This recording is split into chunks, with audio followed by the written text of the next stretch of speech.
What's up, guys? It's Central Texas RC. In this video I'm going to show y'all how to fix the shocks from sticking.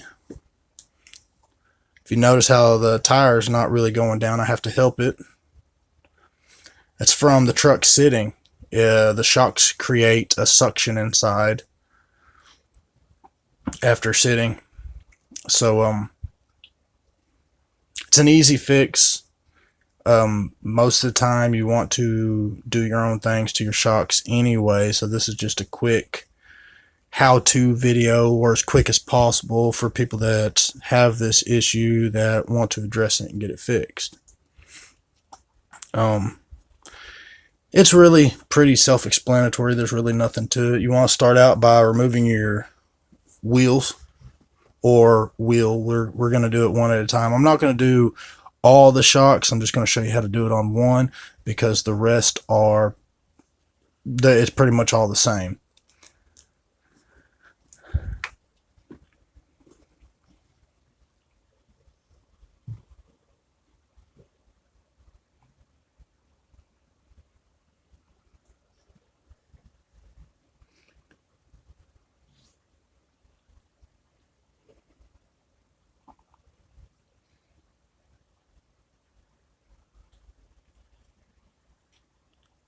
Okay, so once you have the tire off, what you want to do is remove the top screw that goes through holding the top of the shock in place.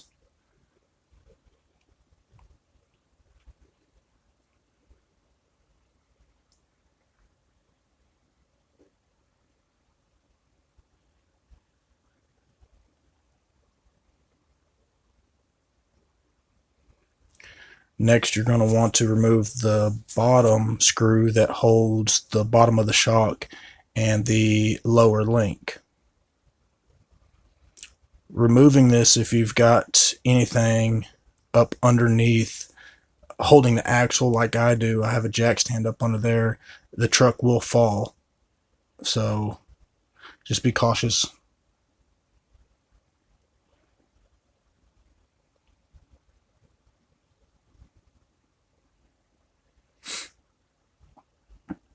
Now this is a fairly new truck, so I'm trying not to strip out the screw and not just pull it out, trying to make sure that it's all the way unthreaded.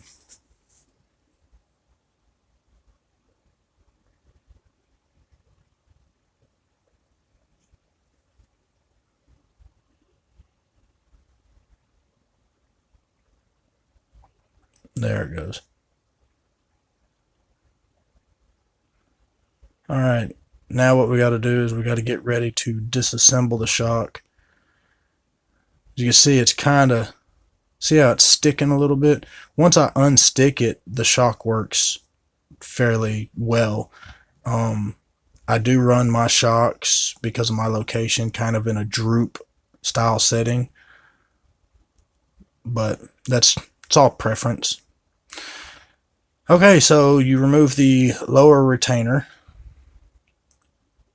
remove the spring, and then we are going to start disassembling the shock the rest of the way. You're going to need a rag, because if you want to change, you're going to have to change out the fluid. So get you a rag.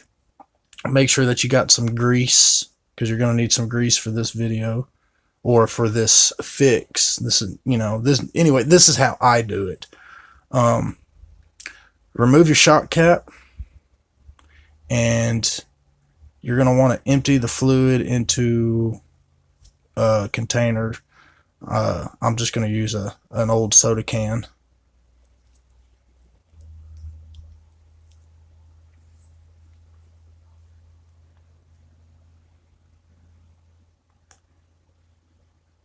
Alright, once you got all the shock fluid out, you're going to want to take the bottom, I guess, eyelet off. To do this, you want to, so that way you don't scar up the shock shaft. I'm going to put the pliers over, I'm going to put the towel over it, then the pair of pliers.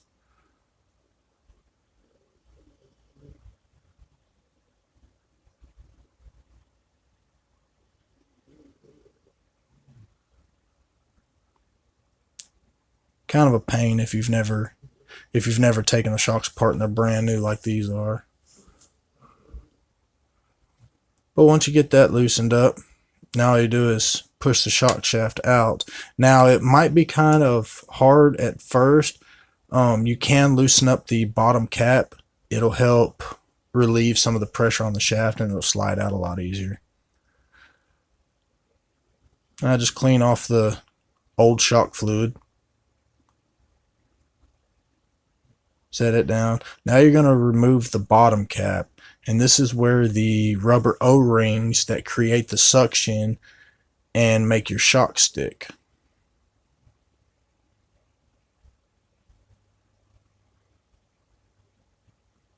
That cap squeezes that O-ring a little tight, which creates the suction part, I guess you could say. Now this is Traxxas grease that comes with the Trx4 Sport. Maybe. I could be wrong. It might have come with the locking differentials that are on the truck now. A lot of people use Team Associated. I think it's called green slime or something like that. But this grease works perfectly fine. You could even use some marine grease or whatever you might have laying around. Now you want to put the cap back on, and this is the part that you got to watch because you don't want to tighten it up too much. So what I do is I tighten the cap all the way down, and then I back it off just a little bit.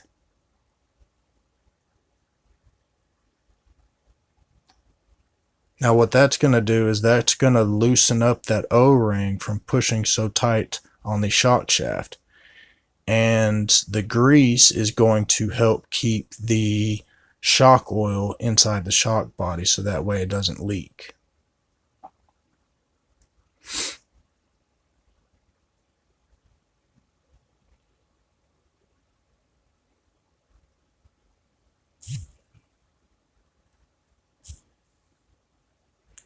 Clean a little bit of grease off the shock shaft.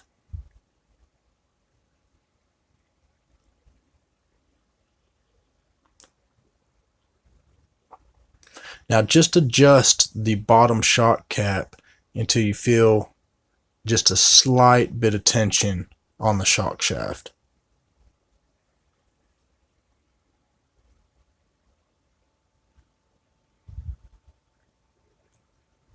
You definitely don't want to loosen it up too much. Now for my shocks, because of this style shock that Traxxas used on the TRX Sport, I'm using 42.5 shock oil. I like a little bit thicker. It's not as springy.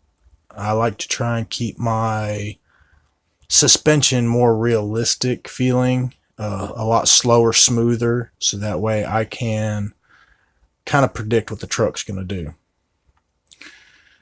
Now you want to get all the air bubbles out of the shock. By doing this, you just slowly move the shock shaft up and down. Make sure to get all the air out from underneath the shock piston. And slowly push the air bubbles up and out. You could also leave the shocks sit if you want to do all four at once. You can let them sit and let the air gradually come out on their own, just that way they're, all the air's out. But for just the purpose of this video, I'm just gonna try and keep it quick. Okay, now comes time where you got to kind of bleed the shock just in case you got too much fluid in it. What I do is I start putting the cap on, and if you notice on the shock cap, or if you look at your shock cap, it's got a little bit of an indentation, so that way you can bleed them.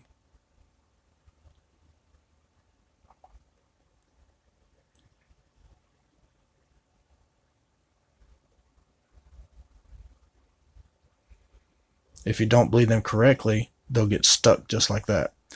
So loosen up your shock cap.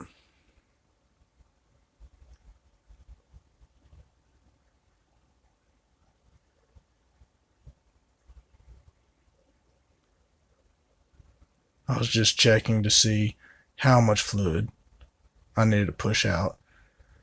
As you can see, the fluid's coming out. Now you may have to do this a couple times, but what I do is I'll push the shock shaft all the way up, and then I'll tighten down. And if it's too full, what it's going to do is it's going to push the shock shaft out a little bit. Still a little bit too much. Loosen it back up, push the shock shaft up nice and slowly. Now when you do this, make sure that you don't pull the shock shaft back down, because that's going to suck air back into the shock.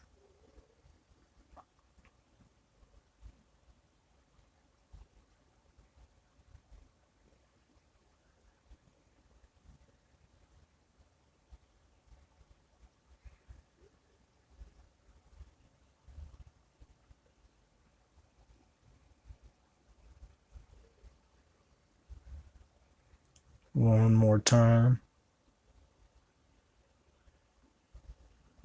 See a little bit more fluid coming out. And slowly tighten it back up on the last go around.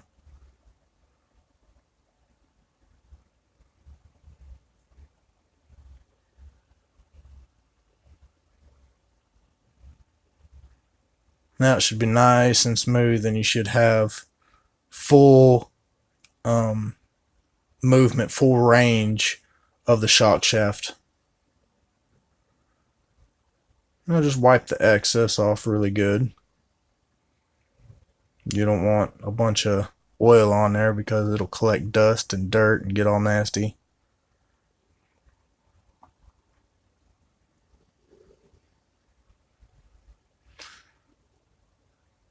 Now we're going to put the bottom rod end back on, or shock end.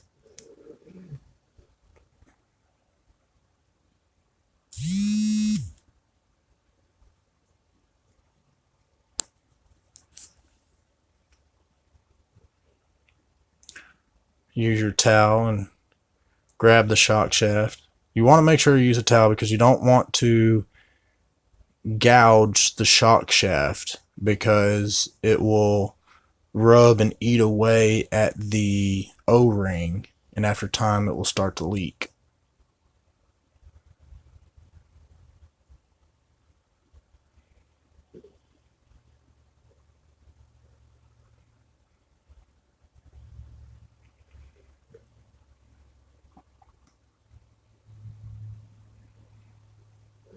Alright, feels good. I've got full movement.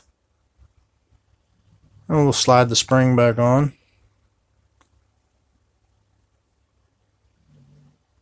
Oh, yeah, clean all the gunk out of the spring retainer.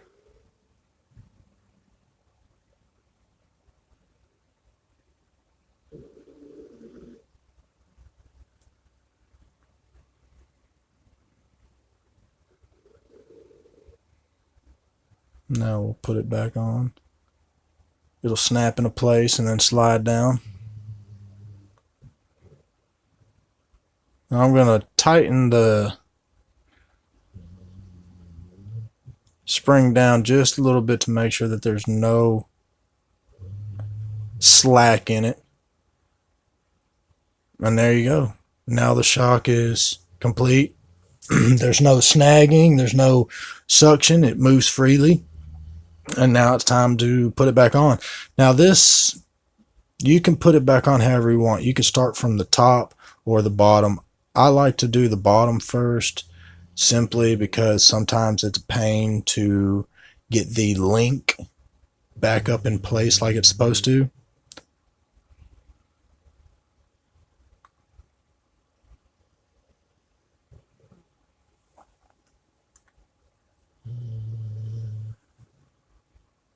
But starting at the bottom, I feel that you have more room to play. You have the shocks not being held up at the top.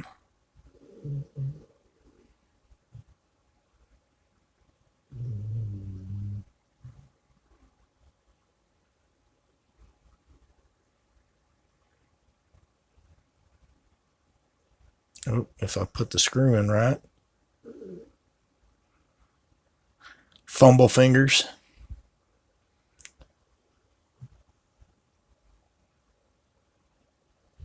Now don't force it in. It'll go in gently.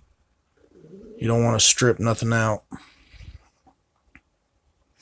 Now, when I tighten the screws down on newer RC vehicles, even some of my older RC vehicles, I don't ever torque down on them. I tighten them down just to where they snug up, and they should be good to go, especially on a crawler. You're not putting it under too much speed or anything like that, so you really don't have to worry about your screws backing out too often.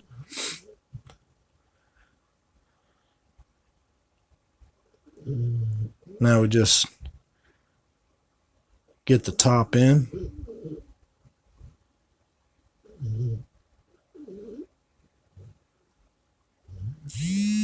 It's the biggest part, biggest pain. Not really the biggest part, it's the biggest pain. Once you get those lined up, the screw should just slide right through. Then you'll tighten it down.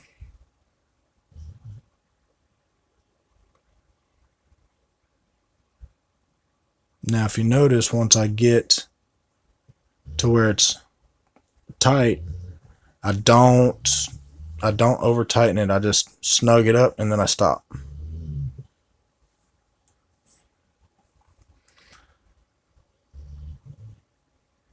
Alright, then put your wheel and tire back on.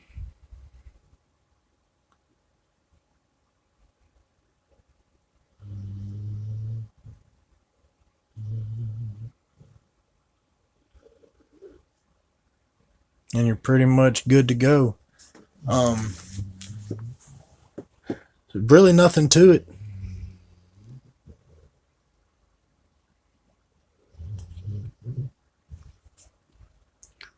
Hopefully this video helped everybody out.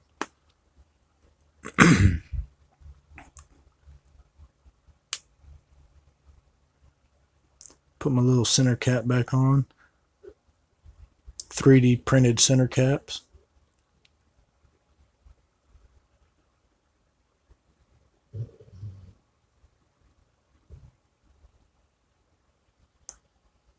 Now it moves nice and smooth up and down. Look at it from the back real quick. See how that I got to do the other side still sticks.